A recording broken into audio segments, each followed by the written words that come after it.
Hi, I'm Billie Jean King, owner of the New York City WPT Kingpins. And welcome back to the inaugural PBA League season on ESPN.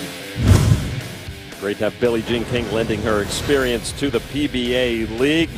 She does have quite a resume. One of the founders of the World Team Tennis League, 39 career Grand Slam tennis titles. Founded the Women's Tennis Association. Billie Jean also, of course, defeated Bobby Riggs in the Battle of the Sexes. How much money did you lose on that? That was probably the best. And the '09 recipient of the Presidential Medal of Freedom. There's Kelly Kulick, principal in the first ever PBA League trade, drafted by Motown, but team owner Billie Jean wanted Kelly on the Kingpins. Kelly, the only woman to ever win a PBA title. JT had a chance to talk with Kelly just a short time ago. So we have Kelly Kulick representing Kingpins of New York City. So, Kelly, how is it bowling for Billie Jean King? You know, Billie Jean King is a pioneer. What she does for women in sports equality with the Women's Sports Foundation.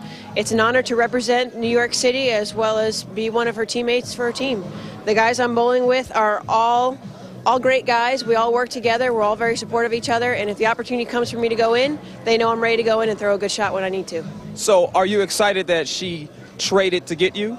I am. I'm thrilled. You know, I've met Billie Jean a few times with the Women's Sports Foundation. I've gotten to talk to her and know her as a person. She's a role model. She's a motivator. She makes me work harder and want to be a better person as well as a better athlete. And the fact that I'm the only female in the group and I'm on a female-owned team just makes it that much more special. Well, Kelly, good luck to your team today. Thank you. Not only is Kelly Kulick a great bowler, but she's extremely articulate. And I promise you, there's one thing she doesn't like right now, and that's sitting on the bench. In her mind, she should be out there bowling. And I'm not so sure that's that far off. We are even after 5 frames. Not just even, but they have matched themselves shot for shot. So we start the second half of the match. The teams have switched lanes. Ronnie Russell once again to lead off for the Motown Muscle. Can't get the strike that he got in frame number 1. Players have to make adjustments on the fly now. They've gone to a different lane, and there's going to be a lot of conversation going back and forth about the adjustments that each player makes, and they need to find the strike line and find it quickly. Like a leadoff hitter in baseball, he's got to come back and tell the team what's working, what's not. I got an awful feel, bro. Come on. Tommy Jones now struck in the first for the New York City WTT Kingpins, the number 2 seed here in this PBA League Round 1 event. Several rounds to come. The winner earning maximum points towards winning a spot in the league finals. Only the top 4 teams will go to the league finals in Indianapolis later this year. DJ up to the task. Have some fun. Tommy Jones's bowling ball going down the lane. It's kind of like a GPS for the rest of his teammates. They watch this ball go down the lane. They watch where he lays it down at the foul line, what arrow it crosses over, and how that bowling ball reacts all the way down the lane. It's like a map for the rest of his teammates in helping them get to the pocket, except for one guy, Scott Norton. He's left-handed. I've been watching PBA bowlers all my life. I can't follow what they do. Stop it right there, Randy. I'm not saying anything. Jesse Buss now, 7th frame for Motown Muscle.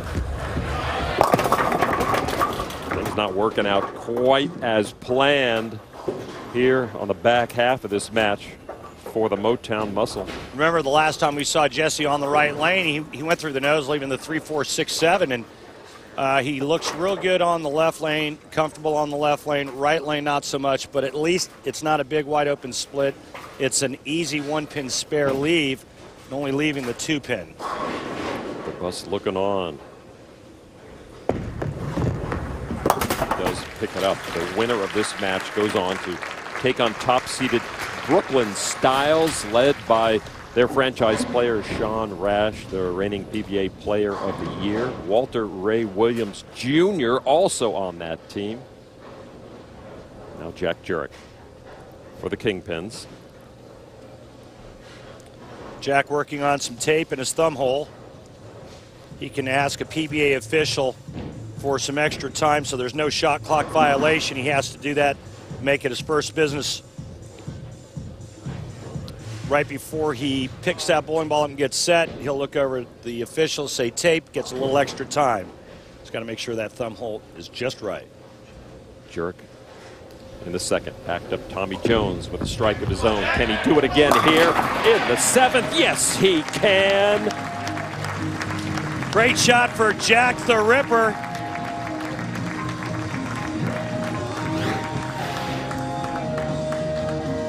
Look at that focus. I think this pattern is very conducive to Jack. He likes to throw it down and in and go pretty straight, and that's exactly what that shot looked like.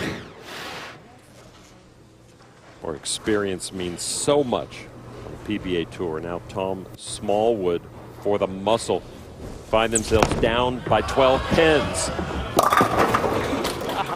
And more. That lane is freaking curves. And the trouble lane is the right lane, and the Kingpins were the higher seed coming in, so they got the choice of starting lane, and they chose to start on the right lane and finish on the left, and you can see all the trouble that Motown Muscle is having on the right lane.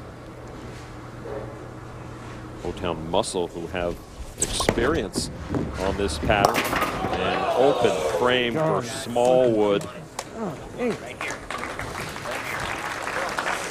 And that's killer for the Motown Muscle. Problem is they have to finish 2 more frames on that lane. Mike Fagan seems like Mike Fagan and Mike Scroggins seems like the only 2 players on that team that have had any success on the right lane. That's John Zerbinski of the Kingpins. Zerbinski, his 3rd PBA season, has no wins. He was 19th at the USBC Masters last season. Says Chris Barnes is his bowling hero. Really good young-looking player there, John Zerbinski. I watched him bowl a lot when he was a kid, and he just continually got better and better, and I knew one day he'd be out on this tour, and I think you're going to be seeing a lot of this young man.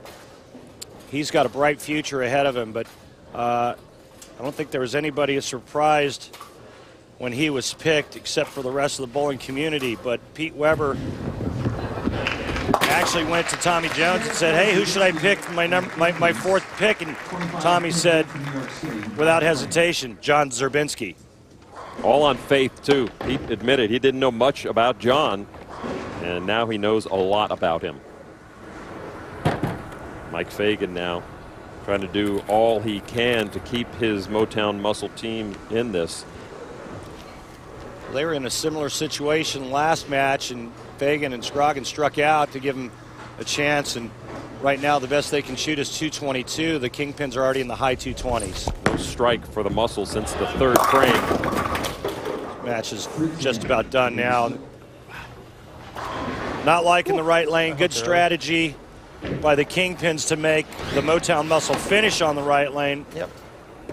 He tries to just overthrow this and pulls it, leaving the 310, and he's like, well, I don't really know what to do now. I'm kind of in jail. So it's looking more and more like the bus will take his leave up the freeway, and the Brooklyn Styles will make it an all-New York finale. Of New York City Kingpins and the Brooklyn Styles will be in the final match here. Open frame for Fagan. Scott Norton now. Oh, the bus feels his pain. It's a bad man to have to answer to after going back-to-back. Can you imagine the locker room after this one? Don't want to be in there. Scott Norton trying to pick up some experience on these lanes for that final match against the Styles. That was a little closer. Yeah. Smiles all around for the Kingpins. Pete Weber next to bowl for his team, but first he'll watch the anchor man for the Muscle, Mike Scroggins, spare of the 5th. And even Mike Scroggins now struggling on that right lane. So again, good strategy. And there is a lot of strategy. We talked about it in the Open. There's a lot of strategy when it comes to Baker-style formats, and especially when you're changing lanes halfway through a game. It's going to be interesting to see. This right lane is blown apart so bad now, and it's gotten so difficult. You would think that the tournament leaders that are coming on, the Brooklyn Styles and franchise player Sean Rash, is certainly going to look at making the Kingpins finish the match on that lane. There are the Styles waiting for their chance. Walter Ray Williams Jr. on the far right there. They are indeed very closely watching the ball action out here. Scroggins finishes with a strike, but the Motown Muscle ate all the chocolates in the box in the earlier match, and they lose here to the Kingpins. PDW has some business to clean up for the Kingpins, with handshakes all around. They will advance to match number 4, the title match against the Brooklyn Styles. Pete leaves the 10-10. Minute spare ball. Thank you. All right, guys. Thanks. Jerome Bettis out there congratulating the Kingpins and PDW. Pete's got some business to do here at Thunderbolt Lanes. Thank you. Thank you very much. Well, I think right now with the Kingpins, you got to be looking at that right lane going, okay, well, we're going to have to bowl on it at some point. What are the adjustments? How do we combat that tricky right lane and find a way to get strikes on it?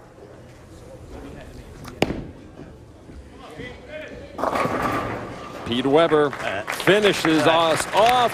The Kingpins officially moving through into the final match against the Brooklyn Styles. It's an all-New York battle in match number 4. Come on back to Thunderbolt Lanes. All right, boys, way to go.